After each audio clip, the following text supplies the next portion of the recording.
Hello, everyone. Welcome to another episode of The Green Factor, a show where we talk about green design and the business of sustainability. I'm your host, Haris the Green Carpenter, and today we'll be talking about ethical content creation. With us today, we have Mr. Sinan.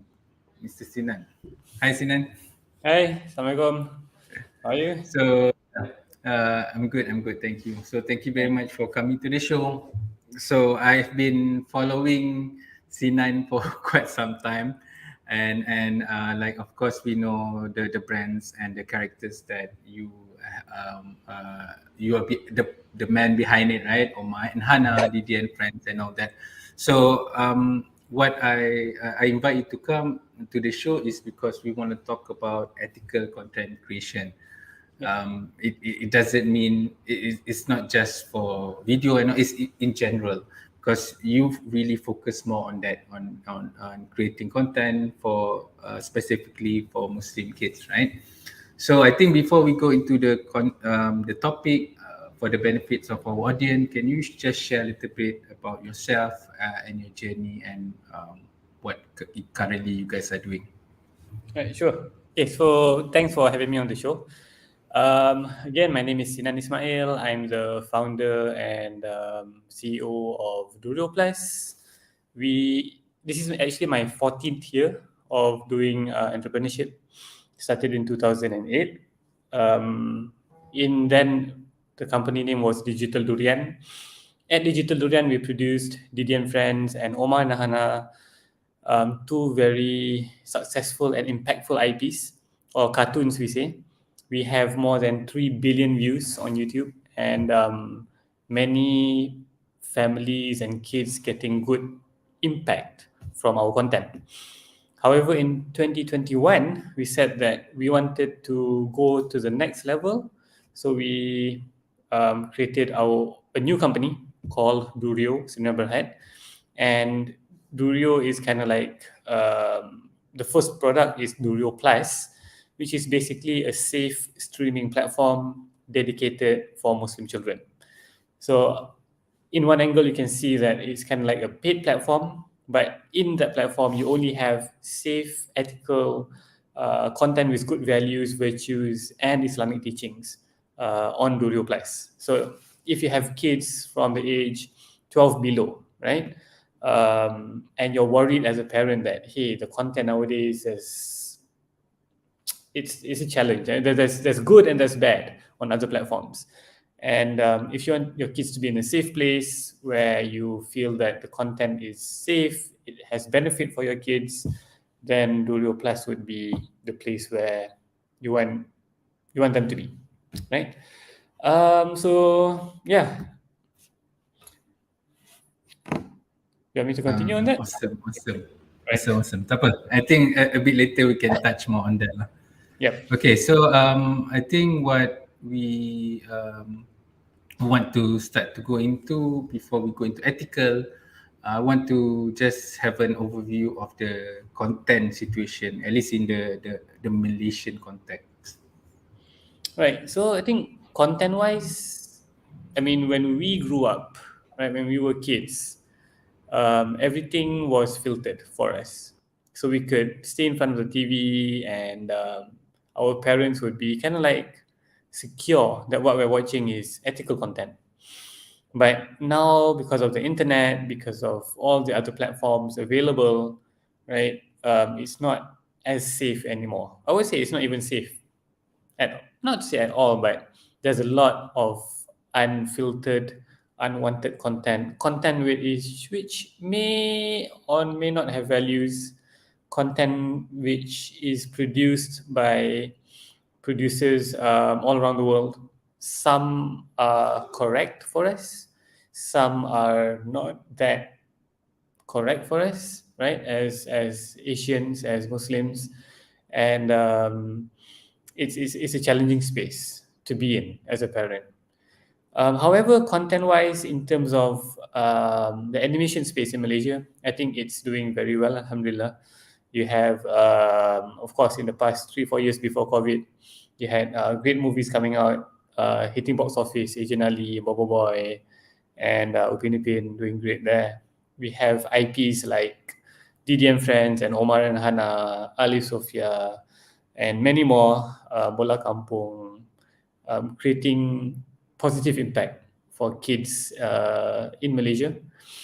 And I think the situation, but again, because of these existing platforms now, there's a lot of there's a challenge where you may be producing ethical content as a Malaysian in Malaysia, but the platform it is on is not the safest platform for our kids.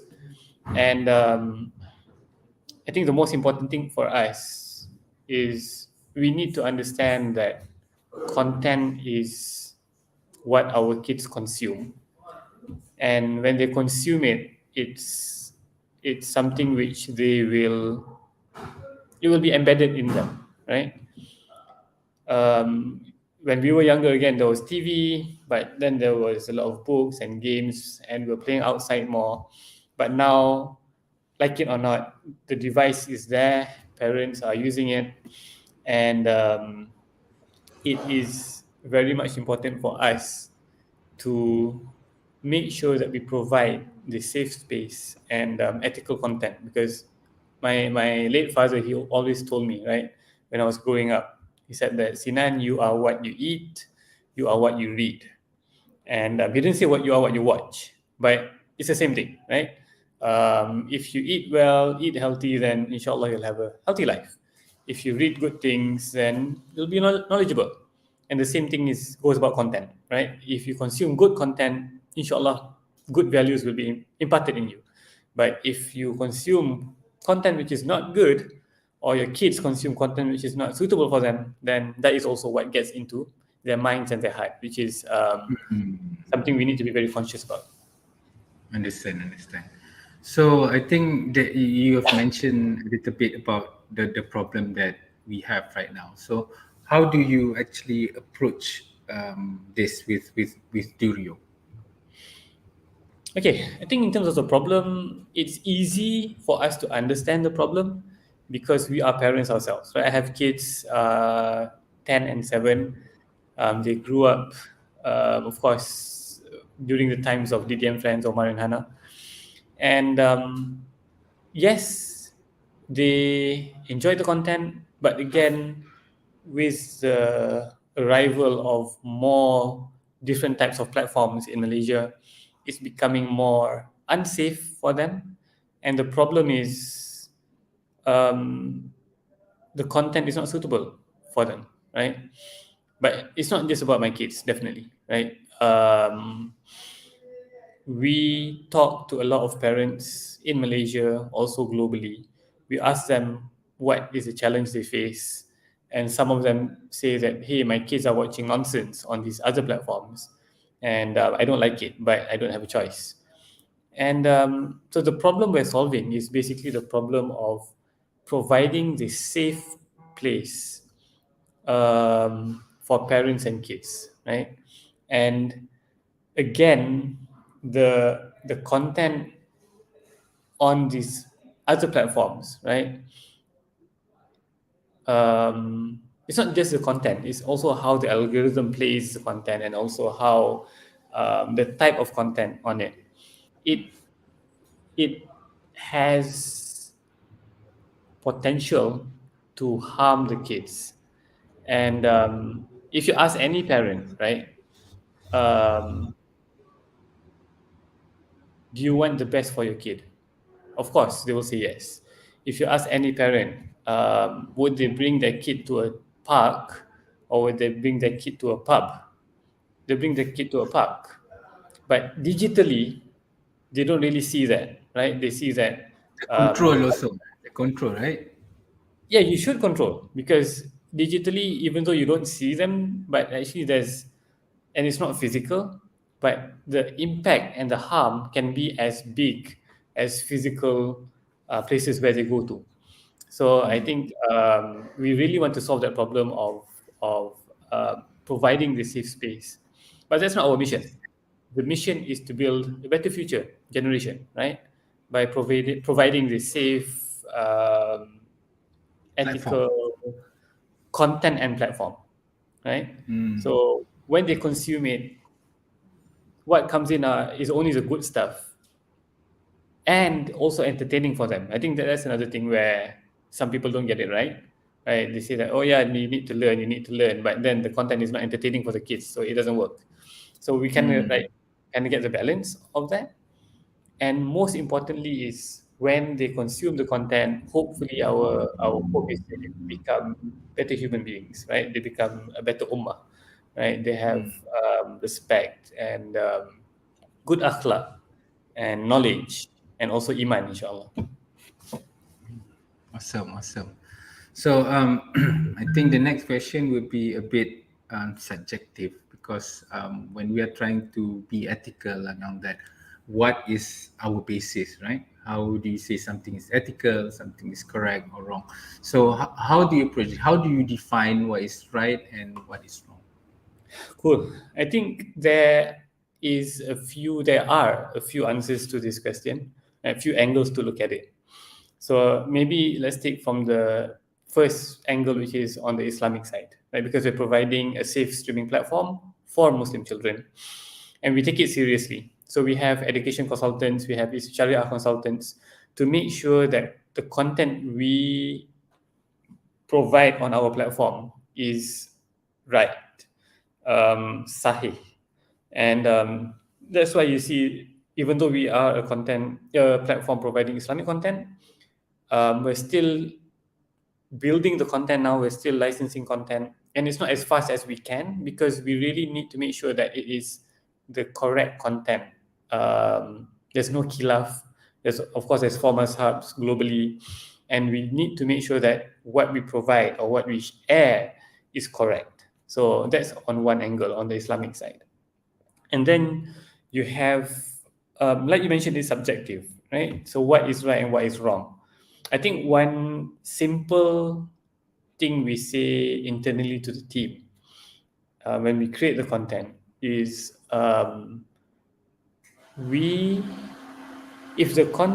just take it as, take this example, right? Your kid watches this show and they follow what they do in that show, and it's something which is not good. So anything like that, for example, maybe korek hidung, for example, or something else, right? Or saying bad things.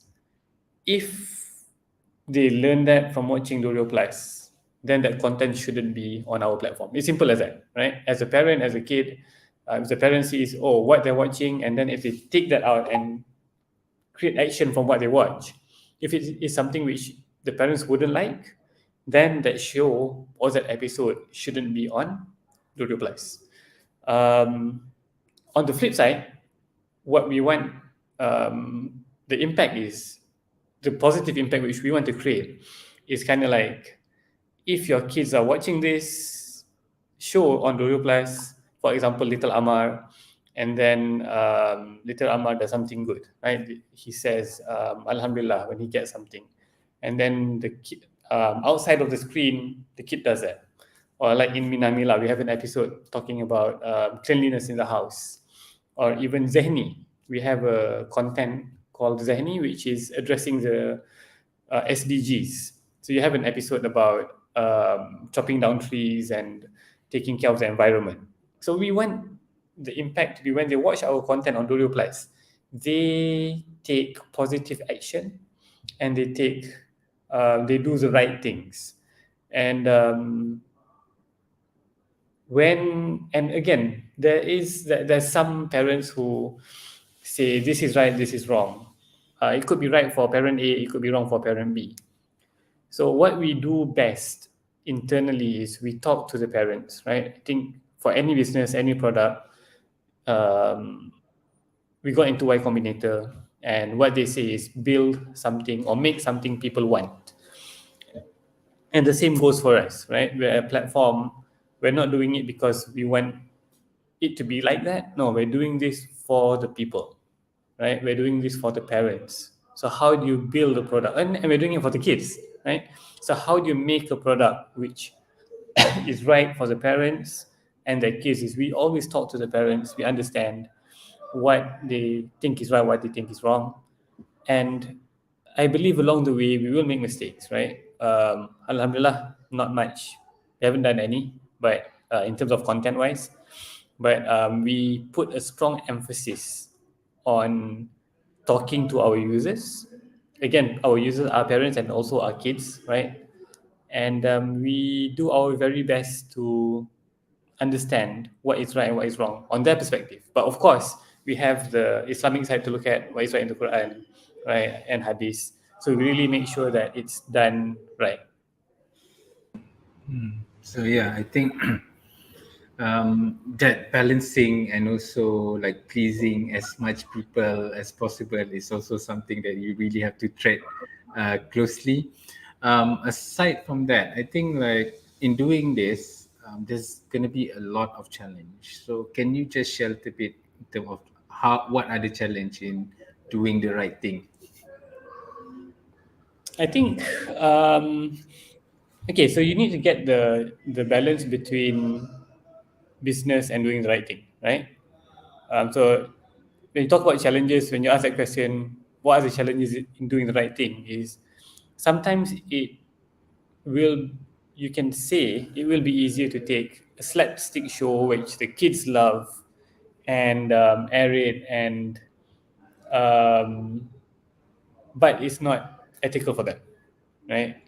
It will be easier to take a show.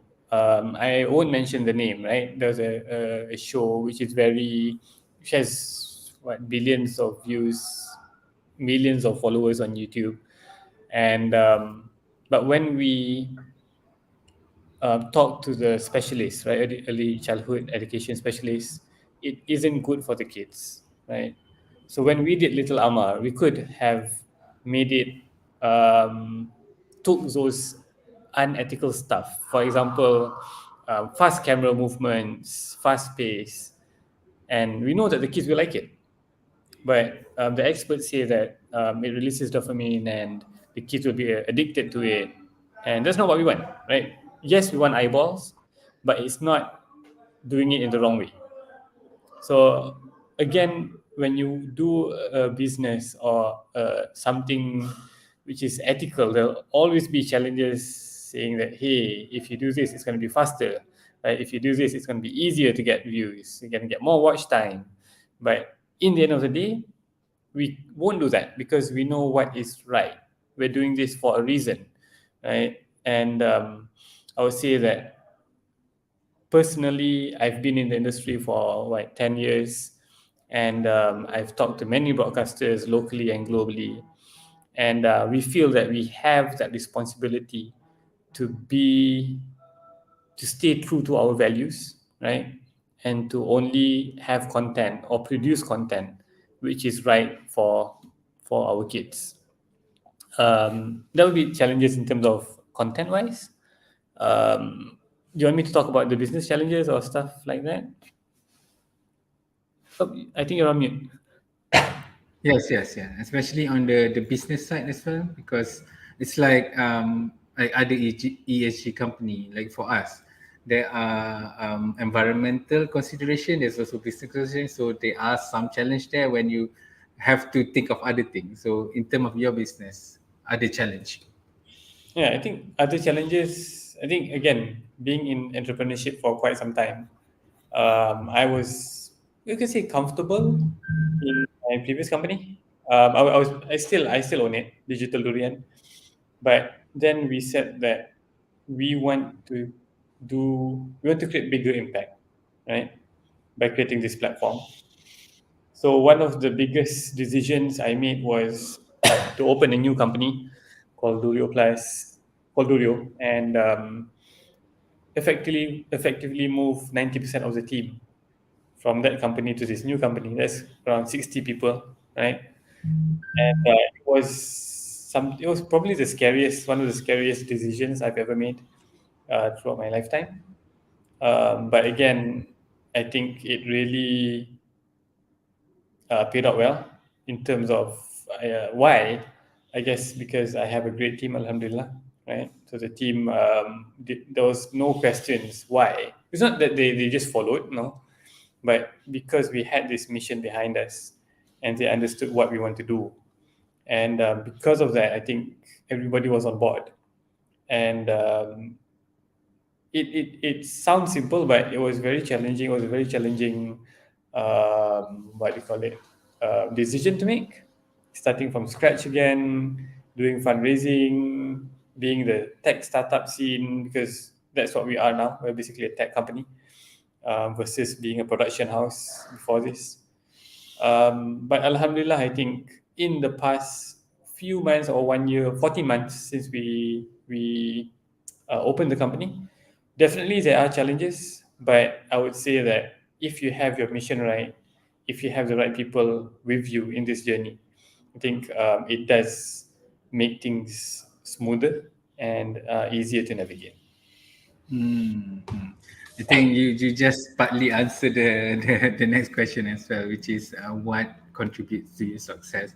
So you've gotten a lot of awards. You've achieved, like, your app is number one right now in both platform, right? So Yeah. like, there's a lot of good things happening. You're also fundraising, getting some funding, and so what do you see contributes to your success? Because you are not the first one to do this. I think in the world, maybe, I don't Yep. know. There are a few things, but what do you think contributes to you doing well right now? Yeah. I think one, and this is not by particular order, right? I think one definitely is the history which myself and the team went through. I think we learned a lot doing our previous cartoons. We understood the market, we understood the problem, and because of that, we're doing it not because of business in a way. We're doing it because we understand that the problem is there and somebody has to do it. And we believe that we can provide the solution to that problem. Number one. So it would be background, history on and experience, right? Number two is, I would say that we have we made the mission clear, right? And that mission is communicated simply to the team members and to our partners, and we really walk the talk. We really live it, and I think that's important because many things has happened. I would say dengan izin Allah, definitely, right? But meeting good people in the journey, by chance, by people contacting me on LinkedIn or on Facebook directly after sharing the mission, and how they have contributed to our journey now is not short of mind blowing, to be honest, right? And again, everything happens with his wants, right? But I think having that mission, which is so strong and so clear, and having the team on board together. So, which brings me to the third point, which is the team. Definitely, this would never happen me alone, right? There's 65 of us in Durio now. And if you include the freelancers, production partners, marketeers, which we're working with, I think there's more than 100 people, right? Really pushing for Durio. And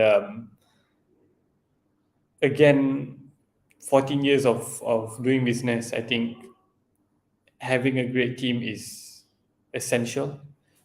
For the viewers here, I would say that we had a big shift in our mindset after reading Good to Great by Jim Collins. I think it's a great book for senior management to read together. We did that. And so again, number three is a team.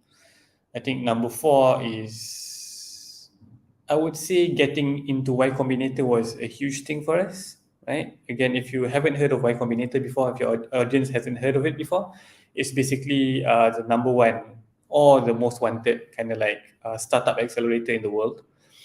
And getting into it, I would say that Alhamdulillah rezeki, but what we learned through the process, right?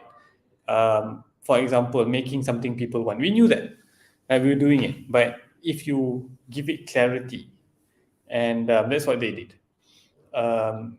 In YC or Y Combinator, there's a few other things like the 1090 rule, right? So as a startup, you really want to do something with 10% effort, 90% impact, right? And how do you do that?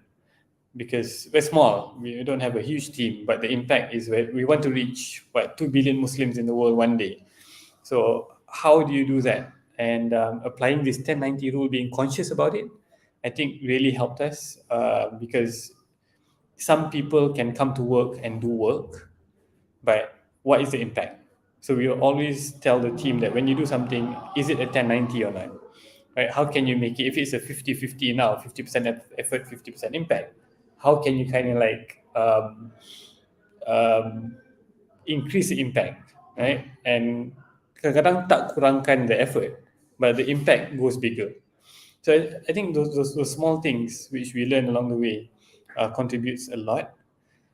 I would say another thing would probably be, of course, of the mission and niat, right? So really have the right intentions and really following through that.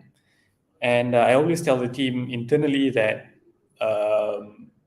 remember these few steps. I think we learned it through when we were at school, but we added one which is positive, niat, usaha, doa, tawakal, which is anything which comes back to you, good news, bad news. First of all, get the mindset right, be positive about it, right? And then after that, make sure that you have the right intentions, the right niat, right? Are you doing this for the right reasons or not, right? If you're not doing it for the right reasons, just to show off or something like that, then it's not the right intentions. And then, of course, usaha, which is hard work, nothing replaces that. But of course, with knowledge, with planning, right? 1090 in mind. And then doa tawakal. So, and then the cycle goes again and again. So we really try to tell that to the team, remind them, remind ourselves. Of course, we're humans too. And yeah, so there's a lot of factors, right? There's a lot of small things I think which contributed to our success today, even though we're still new, right? Publicly, we don't talk about subscribers as much, but we just agreed internally that we're going to say a few here and there.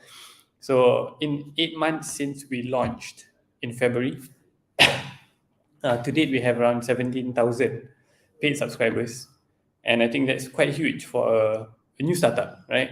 And the product is so young. To be honest, we actually targeted to launch our product in Ramadan, which is March 2023 originally. So if it was according to our original plan, we haven't launched it, right? But when we got into Y Combinator, they called an accelerator for a reason. We fast forwarded our launch by 13 months, and 8 months later, we have 17,000 subscribers. Again, it's not just about the subscribers; it's about the impact we're creating, right? Kids are benefiting from it. Parents are telling us, "Hey, our kids are watching your content, and we see a change in their attitude."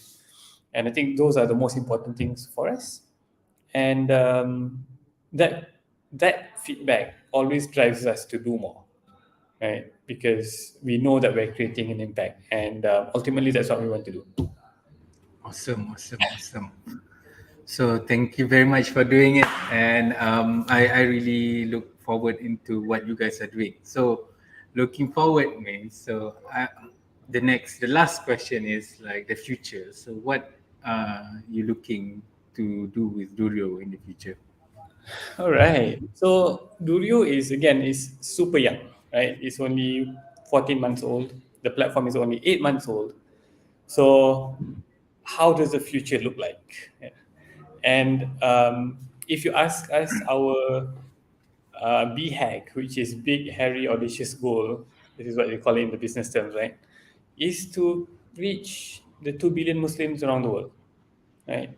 If we can reach every one of them or reach every Muslim kid in the world, then we know that we can create a better ummah because we are creating positive content.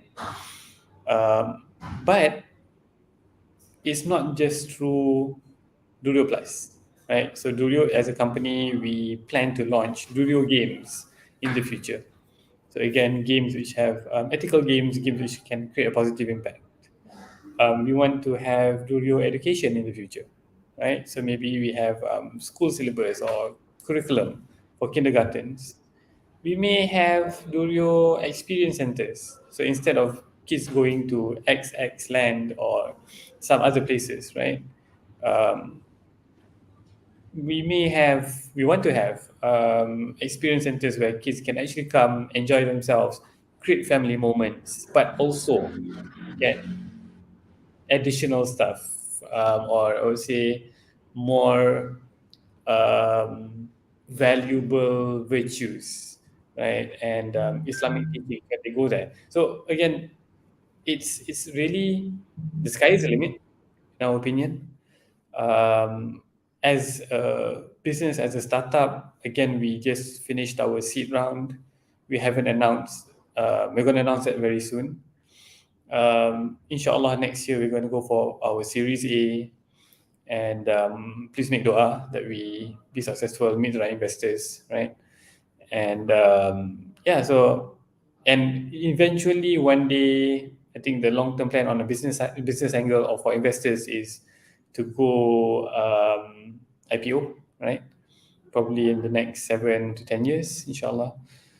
Yeah, so that's the future. And I think one thing which I didn't mention will probably be in terms of how, if you like our mission, right? How can you be part of it?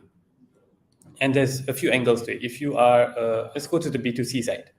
So if you are a parent, or you are an uncle or a grandma or granddad, auntie, and you feel that, hey, my kids or the kids with me is, they need a better place, right? So subscribe to Durio Plus, download the app. You can watch it on the TV, on Android boxes, Play Store, Apple Store, your phone, iPad, and by contributing, right, 12 ringgit 90 cents a month through the subscription, it really helps us to grow, to create more content, and to sustain the platform. So if you are a parent with kids, or anybody, if you have kids, one way by supporting us is, hey, subscribe. Okay. If you want to be, if you are a business, right, there are also ways to work with us. So for example, we do B2B, B2B2C types of B2B, sorry, B2B2C types of collaborations, right? And which could bring value to your users, and by subscribing to Durio Plus, for example. Or we also do brand partnerships. So, for example, we're releasing vitamins, right? And for the brand, you can, no, for the business, you can use our brands on the packaging, our cartoons, and we can also do promotion on our platform, right? Again, however, whoever we work with will need to be aligned with our mission. I think that's the most important, right? We're not doing this, let's say, XYZ company who does unhealthy food comes to us and puts in a big offer, I want to use your characters, we'll say no, because it's not aligned with what our brand values are. So again, yeah, so if you are a business, you feel like you want to be part of us. Oh yeah, and another one is we also have co-productions, which can be in the form of animation and can also be in the form of videos, right? Live action videos. So let's say you, for example, Zehni is a co-production with Philendia, which is a social impact company, and we created this animation for them, talking about SDGs. We are doing content with Little Caliph, right? Which the content is to teach kids huruf hijayah, right? Learning Arabic, for example. So if you are somebody who wants to educate kids about financial literacy, right, and you want to create content, come and meet us. So we can actually create the content with you, together with you, and have it on our platform. And then it can also be on other platforms if you want it to. So again, there's many ways to work with us. I think the most simple thing we say, if you are aligned with our mission and we are aligned with your mission, I think there are ways to work together. Cool stuff, cool stuff. So there's a lot that we can look forward into. So if you guys want to connect with Sinan, to connect with him on LinkedIn, and if you wanna support or download the app, an app store on Google Play Store, you just download Durio Plus. And if you find value in this content, do share it with your friends and family. If you want to learn more, do subscribe to our social media. Connect with me, Haris bin Carpenter. We are in Facebook, Instagram, TikTok, and all the other platforms. Do connect with us. Say hi. And so, thank you very much, Sinan, for your time. Thank you very much, our audience, for spending your lunchtime with us. With that, see you next week and have a green week ahead. Bye bye, guys.